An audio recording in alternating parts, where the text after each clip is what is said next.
우리 스가랴가 본 환상 계속해서 이제 마지막 오늘 6번째, 7번째, 8번째 마지막 환상의 내용을 함께 은혜를 나누기를 원합니다.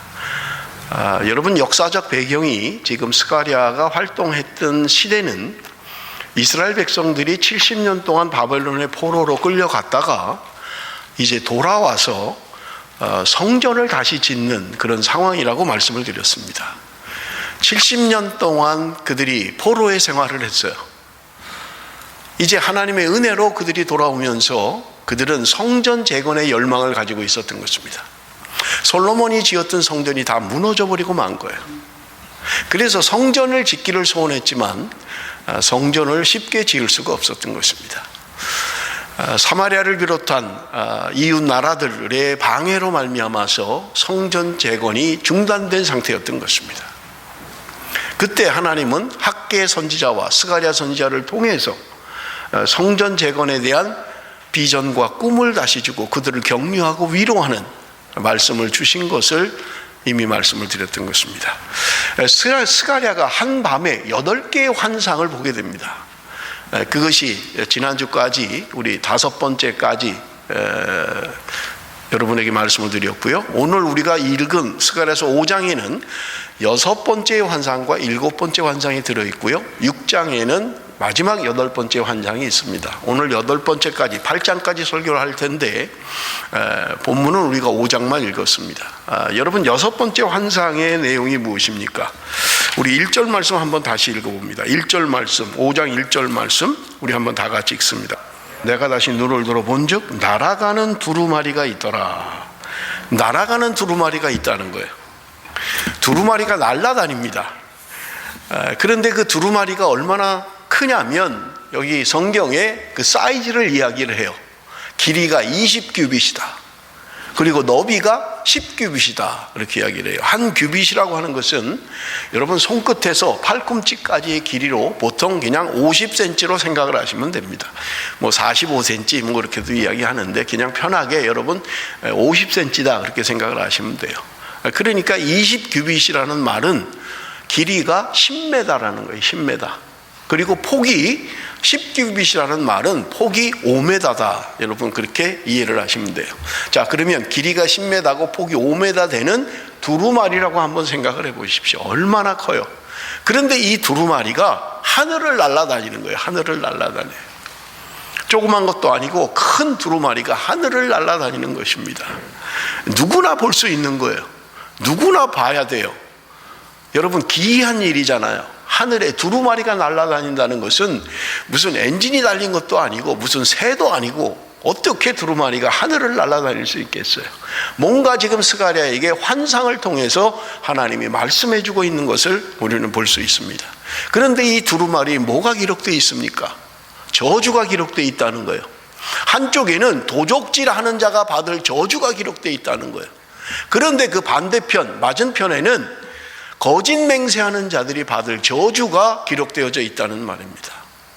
여러분, 두루마리라는 것이 요즘은 뭐 사용을 안 하니까 두루마리를 잘 모릅니다. 옛날에는 종이가 없던 시대에는 뭔가 글을 써서 남겨야 되는데 글을 쓸 뭐가 없어요. 지금이야 뭐 종이가 있으니까 얼마든지 합니다만은 뭐 종이가 생긴 게 한 300년밖에 안 되잖아요. 뭐 인쇄술이 발견된 것도 그렇고요.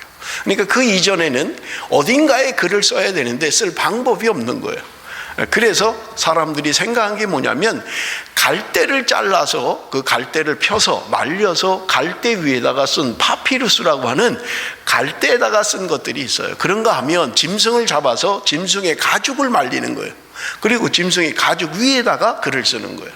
그거를 나무에다 연결해서 말아서 보관을 하고 필요할 때는 펴서 읽었던 거예요. 그런데 이 두루마리에는 앞과 뒤로 글이 기록되어 있는 거예요. 이 두루마리, 지금 환상을 통해서 보여주는 하늘에 날아다니는 엄청나게 큰 두루마리, 여기에 기록된 게 뭐냐? 거짓말하는 도둑질하는 자들, 그들에게 받을 저주가 기록되어 있다는 거예요. 반대편에는 거짓 맹세하는 자들의 저주가 기록되어져 있다고 말씀하고 있는 것입니다. 사랑하는 성도 여러분, 나는 도둑질한 적이 없습니까? 아니면 나는 거짓 맹세한 적은 없습니까? 우리가 새해가 되면 연초마다 뭔가를 맹세하잖아요. 내가 올해는 기필코 무엇을 하리라, 성경 일독을 하리라, 내가 올해는 기필코 기도하겠다, 여러 가지 서원을 하기도 하고 맹세를 하잖아요. 하나님 나에게 이렇게만 해주신다면 하나님 내가 이렇게 하겠습니다. 도둑질한 적은 없습니까? 물론 나는 여태까지 한 번도 도둑질한 적이 없습니다. 하나님의 영광을 가로채는 것도 도둑질이에요. 사람이 하나님의 영광을 가로채는 거예요. 하나님이 받으셔야 될 영광을 사람이 가로채는 거예요. 부모님에게 할 효도를 하지 못하는 것도 도둑질이에요. 여러분, 오늘 우리가 살아가면서 여러분 도둑질하는 거, 여러분 8계명을 범하는 거예요. 10계명 가운데 거짓 맹세하는 것, 그것은 3계명을 범하는 것입니다. 우리가 아는 것처럼 1계명에서 4계명까지는요 하나님에 대한 거예요.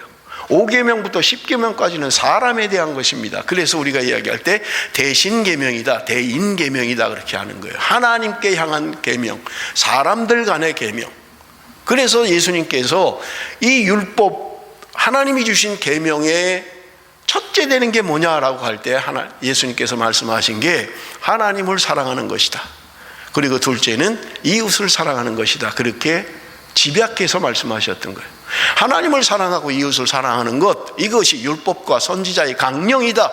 하나님의 말씀의 핵심이라는 거예요. 하나님을 사랑하라는 거예요. 하나님을 사랑하지 못하는 것 도둑질하는 거예요. 하나님의 것을 하나님께 드리지 못하는 것도 도둑질하는 것입니다.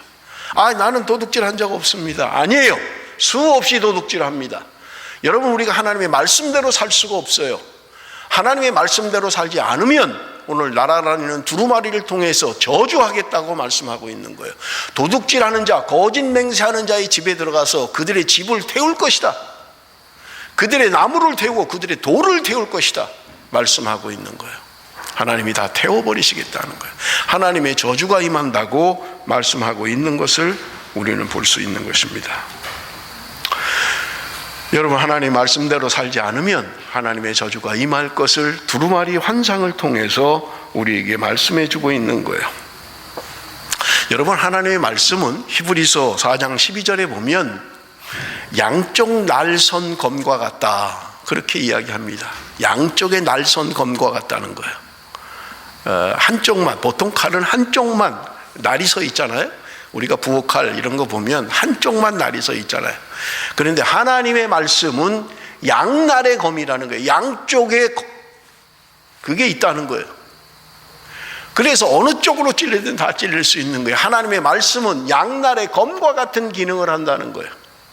여러분, 우리가 철야 때도 말씀을 드렸습니다마는 지금 스가랴를 통해서 하시는 말씀이 그날이 오면이라고 이야기하잖아요.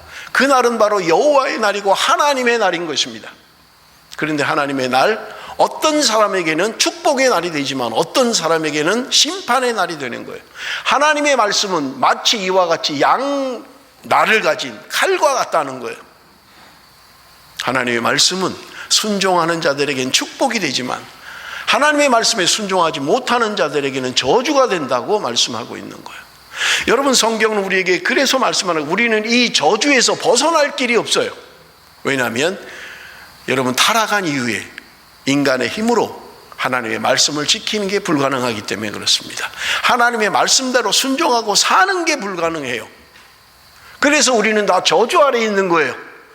거짓말하는 자들, 도둑질하는 자들, 거짓 맹세하는 자들에게 저주가 임한다고 말하는 것처럼 여러분, 우리는 이 저주에서 피할 수 없는 인생입니다. 그런데 이 저주에서 해방시켜준 것이 바로 예수 그리스도의 보혈의 피로 그 저주에서 우리를 해방하셨다고 말씀하고 있는 거예요.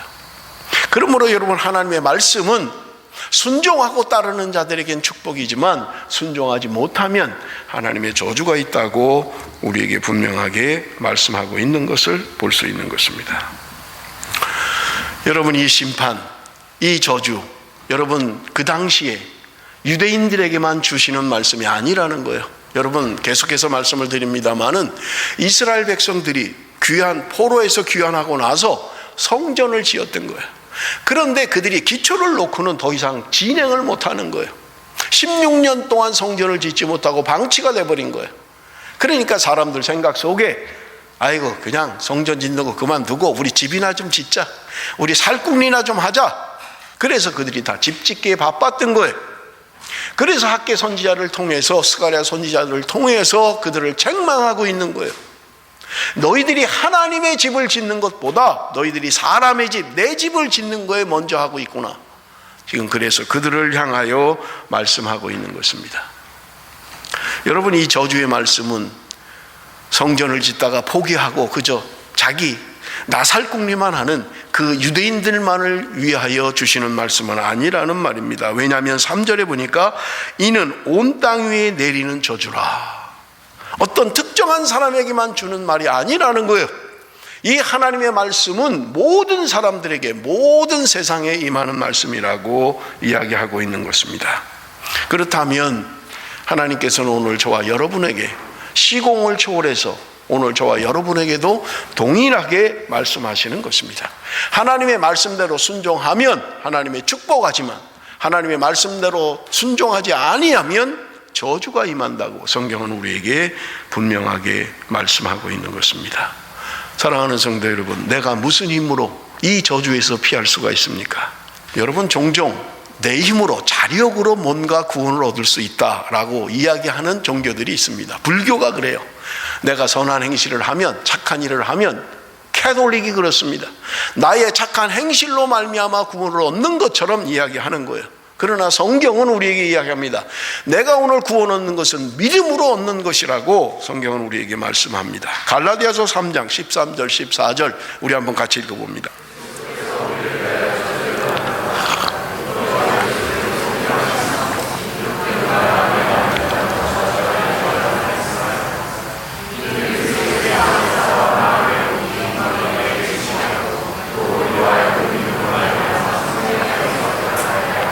우리를 위하여 저주를 받은 바 되사 율법의 저주에서 우리를 속량하셨으니, 율법의 행위로 구원 얻을 수 없다는 거예요.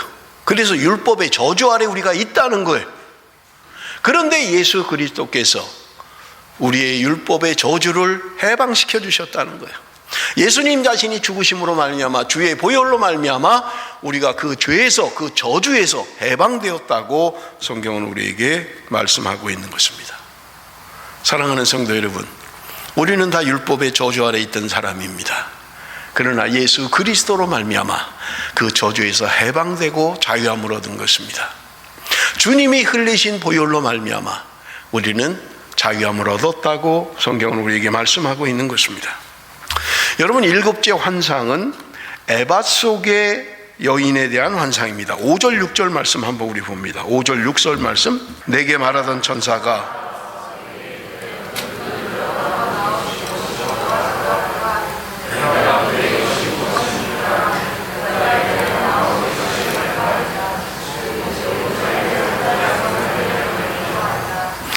뭔가 에바를 보여주고 있어요. 에바라고 하는 것은요,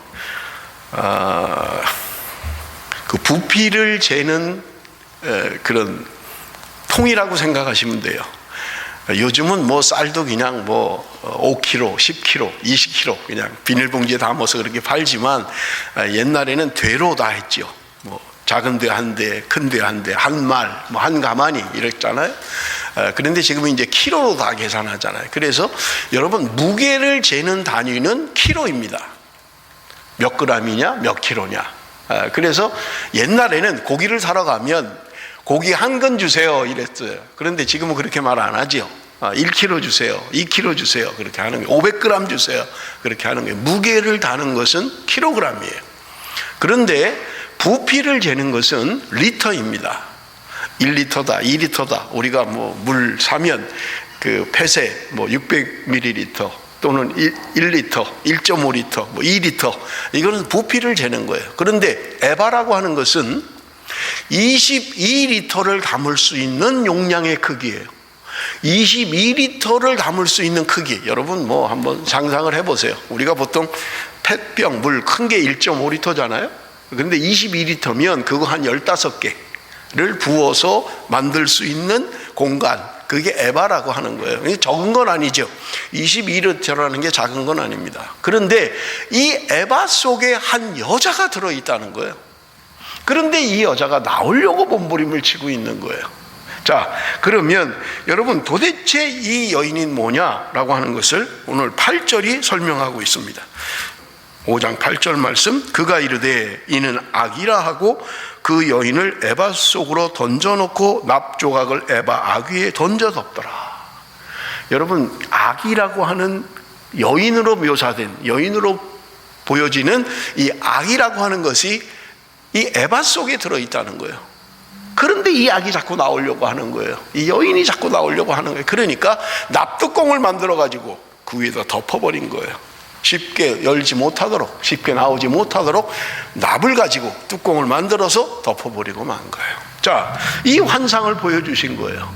도대체 이거는 도대체 뭐냐? 그런데 문제는 여기 이 여인 뚜껑을 덮은, 납으로 뚜껑을 덮은 이 여인을 어떻게 하느냐 하는 것입니다. 9절에 보니까 내가 또 눈을 들어본 즉 두 여인이 나오는데 학의 날개 같은 날개가 있고 그 날개에 바람이 있더라. 그들이 그 에바를 천지 사이로 들었기로.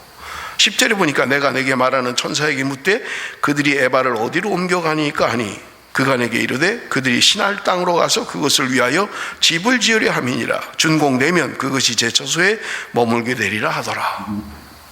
자, 뭔가 에바를 보여준 거예요. 그런데 그 에바 속에 여인이 들어있어요. 그래서 나오지 못하도록 뚜껑을 덮어버린 거예요. 그런데 때가 되니까 두 여인이, 날개를 가진 두 여인이 그 에바를 들고 신할 땅으로 옮겨버렸다는 거예요. 신할 땅으로. 자, 이게 뭔 환상이냐, 도대체 이게 무엇을 말하고 있는 거냐라고 하는 것입니다. 여러분, 성경에 해석한 것처럼 그 여인은 악이다 그렇게 이야기를 했어요. 그런데 그 악이 차면 두 여인이, 날개를 가진 두 여인이 그걸 들어다가 신할 땅으로 옮겨버리겠다는 거예요. 여러분, 신할 땅이라고 하는 것은 창세기 10장 10절에 나오는 지명입니다. 니무롯이라고 하는 힘으로 모든 것을 다스리는 그 자가 만든 세상이 바로 신할 땅에 있는 바벨이라고 하는 곳이에요.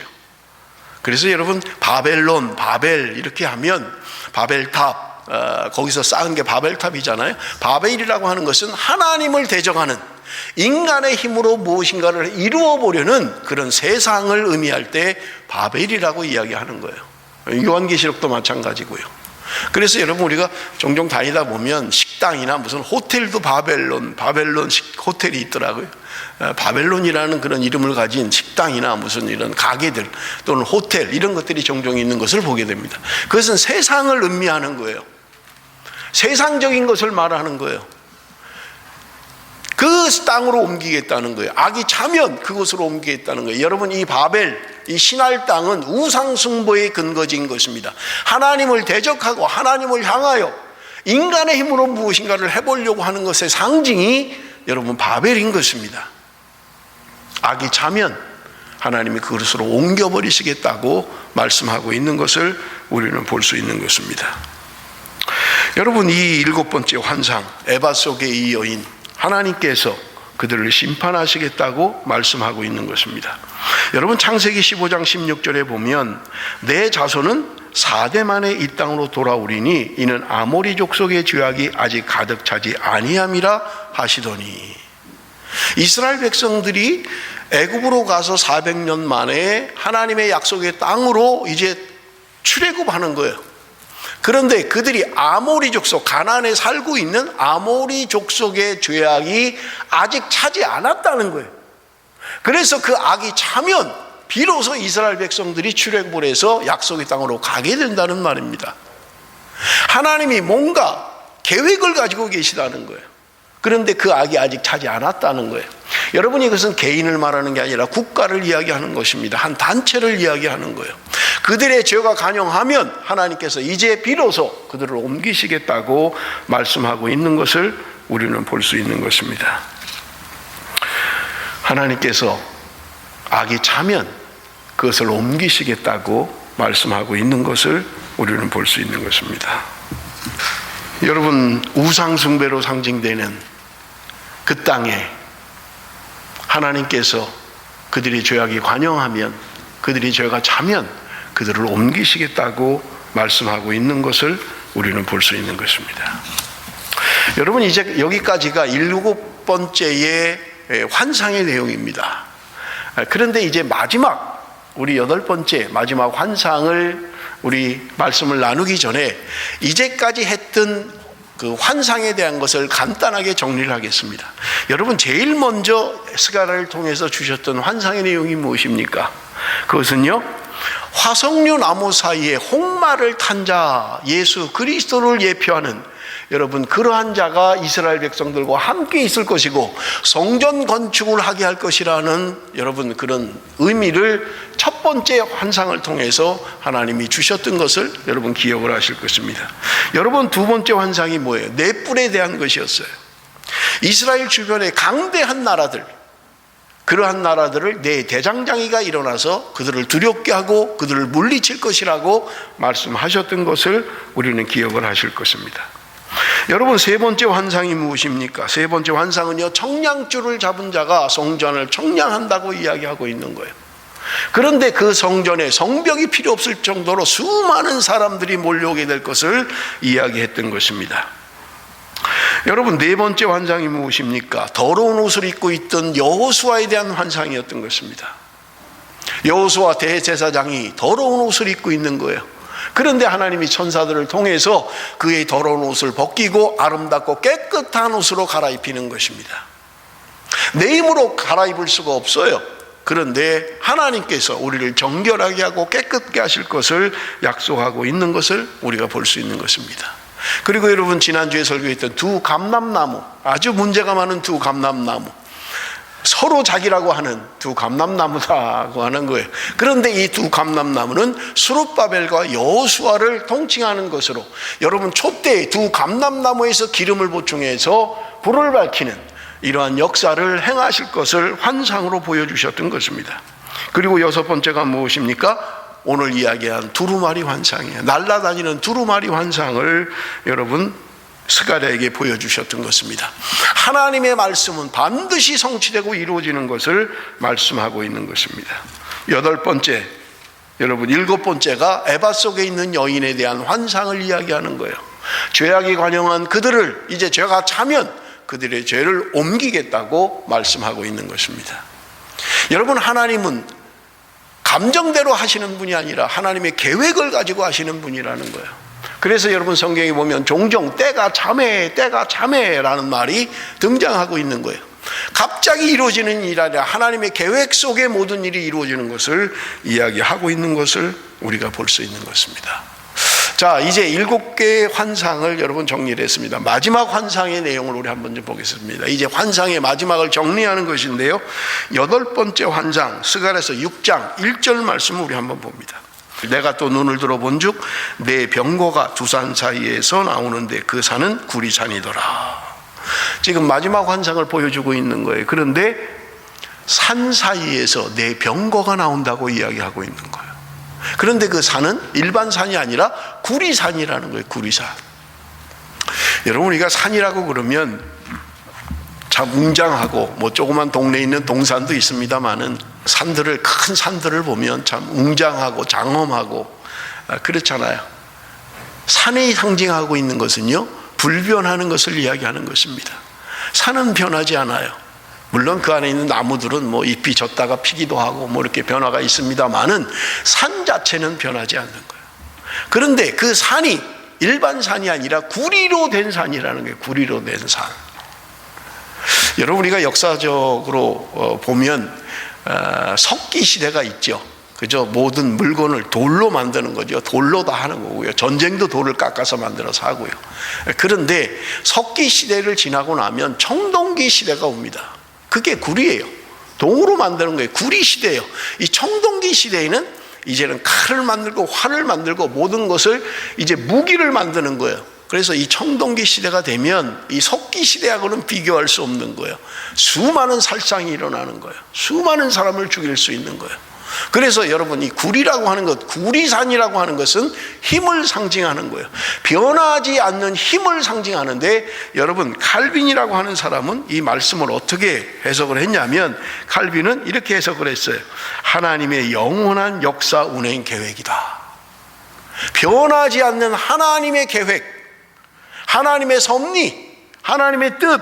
그래서 이것을 어려운 말로 신학적인 용어로 하나님의 작정이다 그렇게 하는 거예요. 하나님의 변하지 않는 구속의 뜻이 있다는 거예요. 그게 바로 구리산으로 묘사하고 있다는 거예요. 하나님의 구원 계획은 변하지 않는다는 거예요. 하나님의 구원의 역사는 반드시 이루어진다고 이야기하고 있는 것을 우리는 볼 수 있는 것입니다.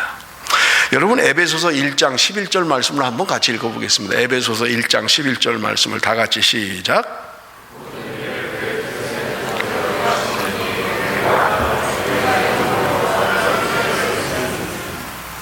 여러분, 여기 보면 모든 일을 그의 뜻의 결정대로 일하시는 이의 계획을 따라.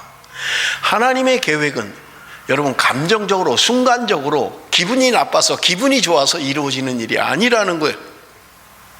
하나님의 뜻은 이미 창세전부터 계획하시고 가지고 계신 거라는 거예요.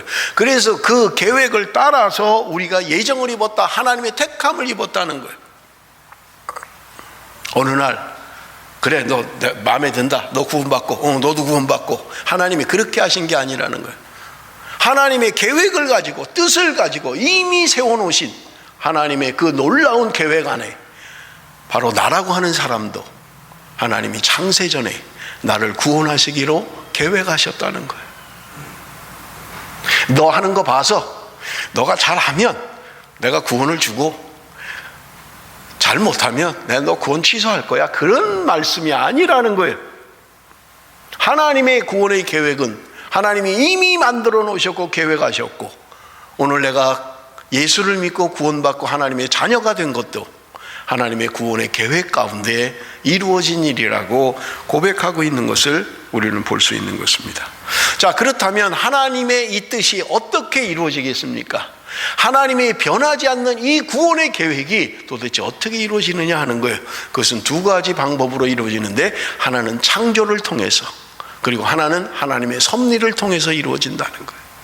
여러분, 하나님의 창조는 이미 완성되어 있어요. 하나님이 모든 것을 다 만드셨어요. 그런데 하나님의 계획은, 하나님의 뜻은 하나님이 만드신 이 모든 만물을 보존하는 것이 하나님의 뜻이라는 거예요. 그리고 그 하나님의 구원 계획을 이루어 가시는 것은 섭리를 통하여 이루어 가신다는 거예요. 오늘도 하나님의 뜻은, 여러분, 창조는 이미 이루어졌지만 섭리라고 하는 것은 지금도 존속하는 거예요. 하나님의 구원, 변하지 않는 구원 계획은 지금도 오늘 우리 안에 섭리로 이루어지고 있다, 이렇게 말씀하고 있는 것입니다. 여러분, 그렇다면 여기 오늘 본문의 내 병거는 도대체 무엇인가 라고 하는 것입니다. 여러분, 스가랴서 6장 5절을 우리 한번 봅니다. 천사가 대답하여 이르되 이는 하늘의 내 바람인데 온 세상의 주 앞에 서 있다가 나가는 것이라 하더라.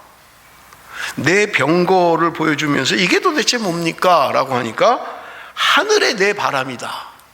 그런데 온 세상의 주 앞에 서 있다가 나가는 것이다. 여러분, 바람이 뭐 서 있기는 또 뭘 서 있어요, 그죠? 환상을 통해서 보여주는 거죠. 뭔가 하나님의 뜻을 전달하는 거예요, 지금. 그런데 내 바람이다, 이렇게 얘기하는 거예요. 그런데 주 앞에 서 있다가 나가는 것들이다. 하나님의 영을 말합니다. 바람이라고 하는 것은요, 루하오라고 하나님의 숨, 하나님의 영을 의미하는 것입니다. 하나님의 영, 주 앞에 서 있던 천군 천사들을 통하여 하나님의 뜻을 이루어 가시는 것을 우리는 본문을 통해서 볼 수 있는 것입니다. 그런데 내 병거가 있는데 내 말이 이끄는 것을 볼 수 있어요. 첫 번째 환상이 내 말에 대한 환상이었잖아요. 근데 마지막 환상이 내 병거에 대한 환상을 보여주고 있는데, 첫 번째 병거가 뭐냐? 홍마가 이끄는 병거다, 그렇게 이야기합니다. 여러분, 홍마가 이끄는 게 뭐냐? 뭐 사람마다 이 뭐 칼날을 가지고 또 많이 얘기를 해요. 뭐 숫자를 가지고 얘기하고요. 너무 그런데 현혹될 필요는 없습니다. 우리가 중요한 건 이 말들이, 병거가 하는 일이 뭐냐라고 하는 것만 깨달으면 돼요. 여러분, 우리가 성경을 보면 홍마라고 하는 것은요, 전쟁을 의미합니다. 홍마가 가는 곳에는 전쟁이 일어나는 거예요. 여러분, 그런데 이 홍마 두 번째 말이 무슨 말이에요? 두 번째는 흑마, 블랙 말이라는 게, 블랙호스라는 거예요. 검은 말이 끄는 병거가 나간다고 이야기하고 있는 것입니다. 여러분, 흑마라고 하는 것은 기근과 죽음을 상징하고 있는 거예요. 흑마가 가면 거기는 기근이 일어나고 전쟁이 일어나는 것입니다.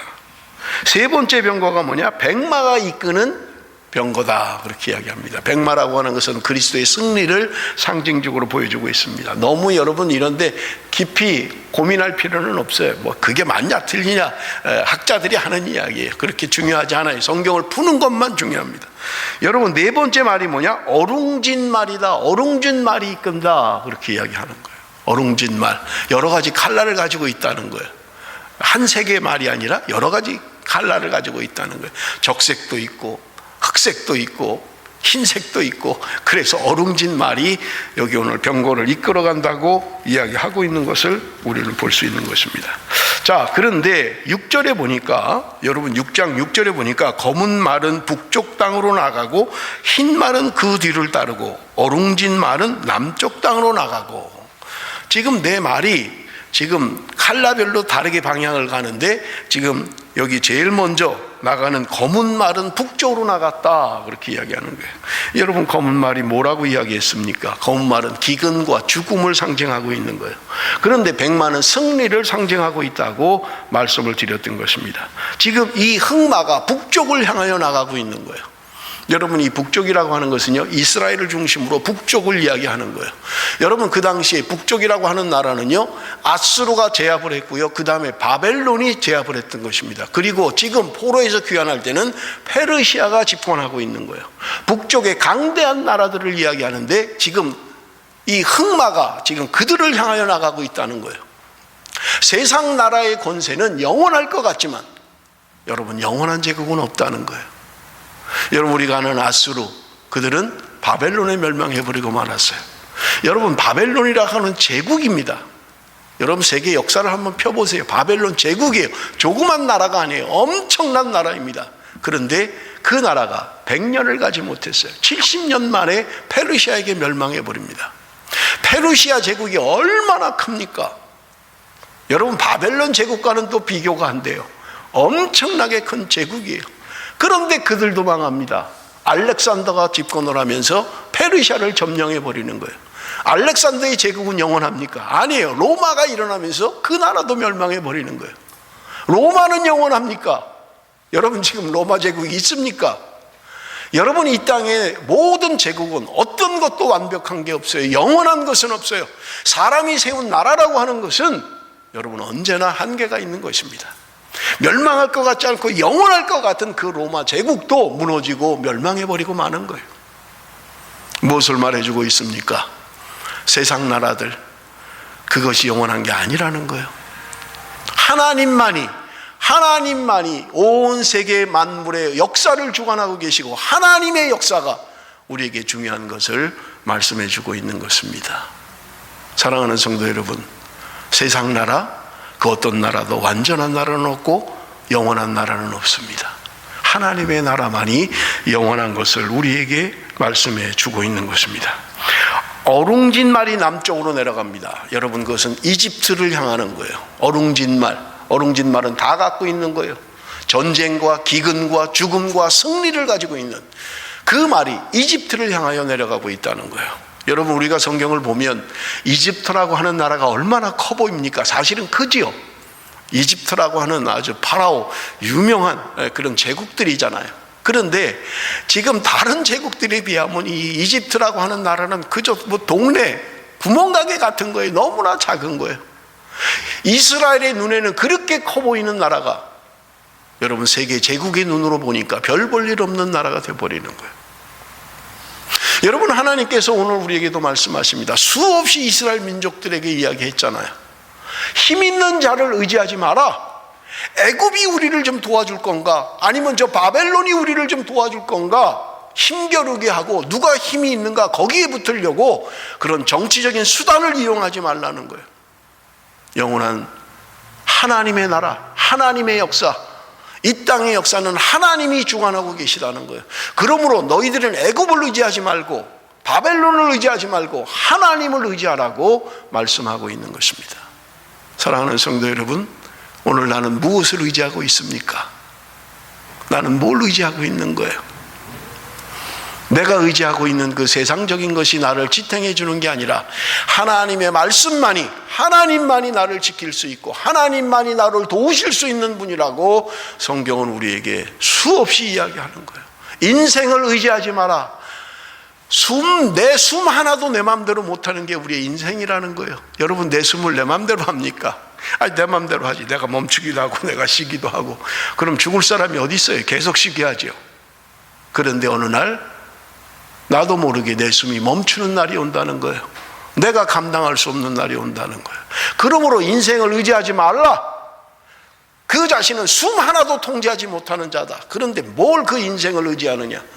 만군의 여호와 하나님만을 의지하라고 말씀하고 있는 것입니다.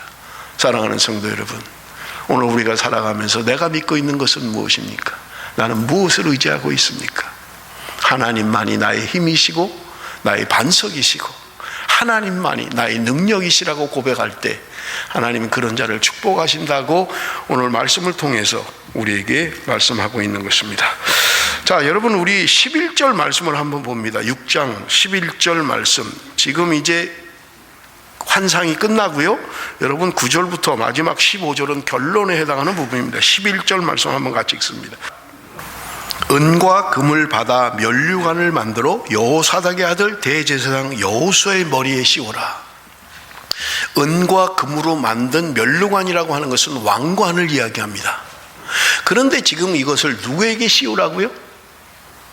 대제사장인 여호수아에게 씌우라는 거예요. 여러분, 대제사장이 쓰는, 머리에 쓰는 관은 따로 있어요. 왕관을 쓰는 게 아닙니다. 그런데 지금 은과 금으로 만든 왕관을 대제사장인 여호수아에게 씌우라고 이야기하고 있는 거예요. 이상하잖아요. 써서는 안 될 사람에게 왜 왕관을 씌우라고 이야기하고 있느냐 하는 것입니다. 여러분, 지금 이야기하는 것은 스가랴에게 주었던 환상을 결론을 지으면서 누군가를 이야기하고 있는 거예요. 다른 누군가를 이야기해요. 자, 우리 한번 봅시다. 12절 13절을 봅니다. 말하여 이르기를 만군의 여호와께서 이같이 말씀하시되 보라, 싹이라 이름하는 사람이 자기 곳에서 돋아나서 여호와의 전을 건축하리라. 그가 여호와의 전을 건축하고 영광도 얻고 그 자리에 앉아서 다스릴 것이요 또 제사장이 자기 자리에 있으리니 이 둘 사이에 평화의 은원이 있으리라 하셨다 하고, 지금 스가랴에게 귀환한 그들에게 성전 재건에 대한 독려와 격려를 하는 것이 스가랴의 환상이라고 말씀을 드렸어요. 그런데 지금 이제 결론 부분에 와 있는데 지금 뭔가를 이야기하고 있어요. 그런데 성전을 짓는 사람이 누구라고요? 여기 보면 여호와께서 이같이 말씀하시되 보라, 싹이라 이름하는 사람이 자기 곳에서 돋아나서 여호와의 전을 건축하리라. 싹이라고 이름하는 사람, 여러분 개역 성경에는 순이라고 돼 있어요. 순이라고 이름하는 자가 자기 곳에서 나오게 된다는 거예요. 그런데 그 자가 여호와의 성전을 짓게 된다는 거예요. 그런데 그 자가 뭘 해요? 13절에 보니까 그가 여호와의 전을 건축하고 영광도 얻고 그 자리에 앉아서 다스릴 것이요, 영광도 얻고 다스리게 된다는 거예요. 그런데 그가 다윗의 싹에서 나온 거라는 거예요. 누구를 이야기합니까? 신약 성경에 수없이 이야기하는 예수 그리스도를 이야기하고 있는 거예요. 다윗의 후손으로 오실 예수 그리스도, 그 싹이 여호와의 성전을 짓게 될 것이다. 그리고 그가 거기서 영광을 받고 거기서 통치하고 다스릴 것이다 이야기하고 있는 거예요. 자, 보세요. 결론입니다. 지금 이스라엘 백성들은 두 번째 성전이, 솔로몬이 지었던 성전이 무너졌어요. 스룹바벨이 다시 성전을 지으려고 하는 때예요. 눈에 보이는 성전을 독려하고 그것을 짓도록 합니다마는, 여러분, 이 성전의 결론은 우리가 지난주에도 말씀을 드렸죠. 이것은 그림자입니다. 이 땅의 성전은 그림자예요. 뭔가를 예표하고 있는 거예요. 그게 바로 예수 그리스도라고 말씀을 드렸잖아요. 그래서 예수님이 말씀하시기를, 지난주에 성경 공부하면서도 시험에 냈던 문제입니다마는, 예수님께서 말씀하시잖아요. 성전을 헐라. 헤롯 성전 보고 이야기하는 거예요. 그러면 내가 3일 만에 다시 짓겠다. 그러니까 사람들이 정신 나간 사람 봐라. 우리가 46년 동안 수많은 사람이 해서 지은 성전을 네가 이게 3일 만에 지을 수 있는 거냐? 그때 주님이 하신 말씀이, 그 성전은 자기의 육체를 가리켜 말씀하신 것이다. 예수님은 자기의 육체를 이야기했다는 거예요. 눈에 보이는 성전 헐면 내가 3일 만에 다시 짓겠다라는 말은 지금 눈에 보이는 성전이 아니라 예수 그리스도의 몸, 죽었다가 다시 부활하실 예수 그리스도를 이야기하고 있다는 거예요.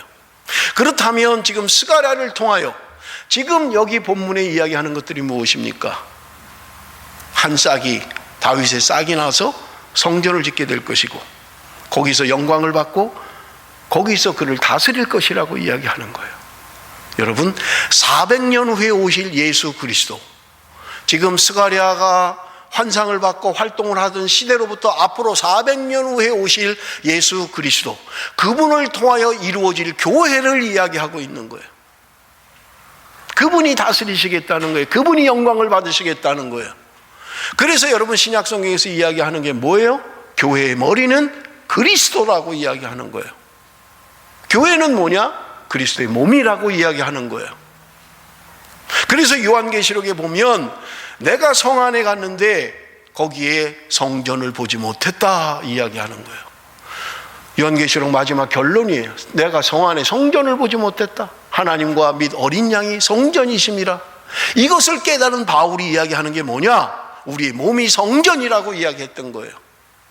왜냐하면 성령 하나님이 우리 안에 계시기 때문에, 내 안에 통치하고 다스리시기 때문에 우리가 성전이다, 그렇게 이야기하고 있는 거예요.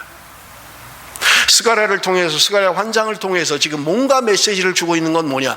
지금 너희들이 눈에 보이는 성전을 짓고 있지만 참 성전이신 예수 그리스도가 오게 될 것이고, 그분을 통하여 이루어지는 하나님의 교회, 그것을 통치하고 다스리고 영광을 받게 될 것이다.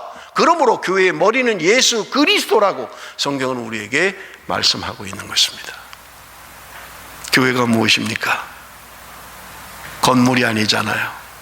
빌딩이 아니잖아요. 우리 한 사람 한 사람이 교회라고 말씀을 드렸잖아요. 에베소서를 설교하면서 에베소서 2장에 말씀하고 있잖아요. 건물이 서로 연합해서 성전으로 지어져 간다는 거예요. 여러분, 우리 한 사람 한 사람이 성화가 이루어져야 됩니다. 하나님 앞에 우리가 성화된 삶을 살아야 돼요. 여러분, 성숙해야 되고, 여러분, 믿음의 진보가 나타나야 돼요. 예수를 믿으면 우리 안에 진보가 나타나야 되는 거예요. 성화가 나타나야 되는 거예요. 예수를 엄마 뱃속에서부터 믿었는데도 똑같다면 여러분, 뭔가 문제가 있는 거예요. 우리의 신앙은 성숙해야 되고 자라가야만 하는 것입니다. 그럴 때 우리는 하나님의 성전으로 지어져 간다고 우리에게 말씀하고 있는 것입니다. 오늘 내가 성화되지 않는 한, 내가 믿음 안에서 말씀에 순종하고 자라가지 않는 한, 여러분, 우리 교회는 자랄 수가 없습니다. 물론 외형적으로 자랄 수 있겠죠. 사람이 많이 모이고 건물을 크게 짓고 재정이 많아지고, 그게 교회가 성장하는 게 아니라는 거예요. 교회가 성장하는 것은 우리 한 사람 한 사람, 교회된 구성원인 한 사람 한 사람, 지체된 우리 한 사람 한 사람의 영적 성장이 없이, 그리스도를 닮아가는 삶이 없이, 하나님의 말씀에 순종하는 삶이 없이는 우리 교회는 성장하는 게 아니에요. 눈에 보이는 것 자라가는 것, 그게 자라가는 게 아니라는 말입니다. 그러므로 한 사람 한 사람이 자라가야 된다고 말씀하고 있는 것입니다. 여러분, 우리 마지막 말씀인 스가랴 6장 15절 말씀을 우리 한번 같이 읽어봅니다. 먼데 사람들이 와서 여호와의 전을 건축하리니 만군의 여호와께서 나를 너희에게 보내신 줄을 너희가 알리라. 너희가 만일 너희 하나님 여호와의 말씀을 들을진대 이같이 되리라. 자, 먼데 사람들이 와서 짓는다는 거예요. 앞에 12절 13절에는요, 예수님이 그 싹이 성전을 짓는다 그랬는데, 이번에는 먼데 사람이 와서 하나님의 성전을 짓는다는 거예요. 이 누구입니까? 먼데 사람은 도대체? 여러분 보세요. 이스라엘 사람들이 귀환을 해서 성전을 지을 때 왜 어려움을 겪었습니까? 사마리아 사람들의 반대 때문에 그랬던 거예요. 왜 그들이 반대를 합니까? 같은 민족 아니에요. 남쪽 유다고 북쪽 이스라엘, 한 이스라엘이 둘로 나뉘어진 거 아니에요. 그런데 왜 남쪽 유다 사람들이 포로에서 돌아와서 성전을 지을 때 북쪽 사람들이 우리 같이 짓자 그러는데 왜 그걸 거절했냐고요? 아니야, 니네들하고 같이 못 져 라고. 왜요? 이것은 북이스라엘이 멸망할 때 아수르가 침공을 해서 북이스라엘을 점령해 버리잖아요. 그리고 나서 아수르 사람들이 펼쳤던 정책이 뭐냐면 혼혈 정책이었던 거예요. 북쪽에 있는 사람들을 아수르로 끌고 가서 자기 사람들하고 결혼시킨 거예요. 아수르 사람들이 북이스라엘로 와서 이스라엘 사람들과 결혼해서 혼혈 정책이 이루어져 버린 거예요. 그러니까 남쪽 유다 사람들이 볼 때 저들은 하나님의 말씀대로 행하지 않은 거예요. 분명히 하나님은 이방인과 결혼하지 말라고 했기 때문에요. 그러니까 남쪽 유다 사람들이 볼 때 저 사람들은 이제 피가 더러워진 거예요. 순수한 혈통이 아니에요. 그러니까 저들의 손으로 성전을 짓는 것은 잘못된 거라고 생각한 거예요. 그러니까 거절한 거예요. 그러니까 철천지 원수가 돼버렸어요. 남쪽과 북쪽이 같은 민족인데, 같은 이스라엘인데 사마리아 사람과 유다 사람이 원수가 돼버린 거예요. 그래서 성전을 짓겠다고 하는데도 안 돼, 니네랑 못해, 그랬던 건데 여기 성경에 뭐라고 해요? 먼데 사람이 와서 성전을 짓게 될 것이다. 이 먼데 사람이 누구예요? 이방인들이에요. 여러분, 사마리아 사람은 같은 민족이긴 하죠. 그죠? 우리 남북이 갈려진 것처럼 한민족이잖아요. 그런데 그들 한민족이 아니고 지금 아예 이방인, 개 취급하는 그 이방인들이 와서 성전을 짓겠다는 거예요. 도대체 이게 무슨 일입니까? 지금 뭔가를 상징적으로 보여주고 있는 거예요. 12절, 13절 그리고 15절을 통해서 뭔가 미래에 일어날 일, 앞으로 예수 그리스도를 통해서 이루어질 교회, 그것은 이방인들도 이 성전 짓는 데 참여하게 될 거라는 거예요. 유대인에게만 구원이 있는 게 아니고 택함받은 선민인 이스라엘 백성들에게만 구원이 있는 게 아니라 하나님은 지금 하나님의 놀라운 계획 가운데 이제 이방인들도 이 구원에 참여하게 될 것이고 교회를 형성하는데 이 이방 사람들이 참여하게 될 거라는 거예요. 그래서 여러분 신약 성경에 보십시오. 이방 교회가 얼마나 많습니까? 바울이 전도한 것들은 다 이방 교회들이잖아요. 순수한 혈통의 사람들이 아니잖아요. 이방인들이 이루어지는 교회예요. 그러면서 말씀하십니다. 주님은 그 교회의 머리다. 그리고 너희들은 몸이다. 그렇게 이야기하는 거예요. 인종을 초월해서, 국가를 초월해서 하나님의 교회, 하나된 교회, 하나님은 우리에게 말씀해 주고 있는 것입니다. 말씀을 맺겠습니다. 스가랴의 8가지 환상, 쉽지 않아요. 환상 하나를 한 주에 설교해도 사실은 다 힘든데 3주 만에 이것을 다 설교해서 구체적으로 좀 설교하지 못한 아쉬움이 있긴 합니다만은, 하나님께서 스가랴를 통하여 주신 환상, 그것은 이스라엘 백성들의 성전을 짓는 것을 독려하고 격려하는 거예요. 그 성전을 통해서 앞으로 이루어질 하나님의 교회를 바라볼 수 있도록 오늘 우리에게 말씀해 주고 있는 것입니다. 사랑하는 성도 여러분, 오늘 우리는 이 스가랴의 환상을 통해서 깨달음이 있어야만 합니다. 하나님이 스가랴에게 환상을 통해서 말씀하시는 거예요. 너희들 힘으로 못하고 너희들 능으로 못하고 나의 영으로 된다 말씀하셨던 것입니다. 하나님은 오늘 우리를 향하여 말씀하십니다. 내가 너희들의 불성곽이 될 것이다. 그래서 너희들이 소원하는 성전 건축을 이룰 것이다. 하나님의 계획이라고 말씀하고 있는 것입니다. 사랑하는 성도 여러분, 내 힘으로 뭔가를 하려고 애쓰고 힘쓰지 마십시오. 하나님이 하실 것입니다. 하나님의 뜻에 맞아야만 하는 것입니다.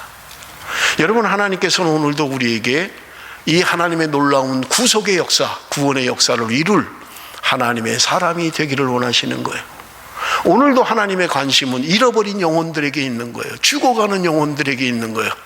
모든 사람이 구원을 얻는 것이 아니라 하나님의 택한 자가 구원함을 얻는데, 아직도 하나님의 택함을 받고도 예수를 믿지 않는 잃어버린 영혼들을 향하여 오늘도 하나님의 마음은 그곳에 가 있는 거예요. 그 일을 주님께서 우리를 통하여 이루시기를 원하시는 것입니다. 다음 주는요, 우리가 성탄주일로 지키게 됩니다. 주님이 탄생하신 날이에요. 세례식을 가질 것입니다. 새로운 인생으로 거듭나는 귀한 일입니다. 식사를 하고 나서는 전도하러 나갈 거예요. 주님이 탄생을 누군가 택함을 받고도 아직도 잃어버린 영혼으로 살아가고 있는, 우리가 누군지를 알지 못하는 그들에게 복음을 전하고 말씀을 전해서 주님께로 돌아오게 하는 일, 그 일을 주님이 탄생하신 날 행할 것입니다. 의미 있다고 생각합니다. 주님의 탄생을 온 만방에 증거하는, 우리는 뭐 만방에 가지 못하지만 요 마운트 이블리 안에서 만나는 사람마다 주의 다심을 증거하고, 그래서 그들이 돌아올 수만 있다면, 하나님의 택함받은 자들이 돌아올 수만 있다면 여러분 주님이 기뻐하실 것이고요, 하늘의 천군 천사가 기뻐하실 것입니다. 여러분이 이 일에 앞장서고 우리의 사명, 우리의 삶의 목표, 그것은요 바로 이 일, 하나님이 원하시는 하나님의 뜻, 그것이 이루어지는 그러한 축복의 사람으로 쓰임받는 저와 여러분이 되시기를 바랍니다. 기도하겠습니다.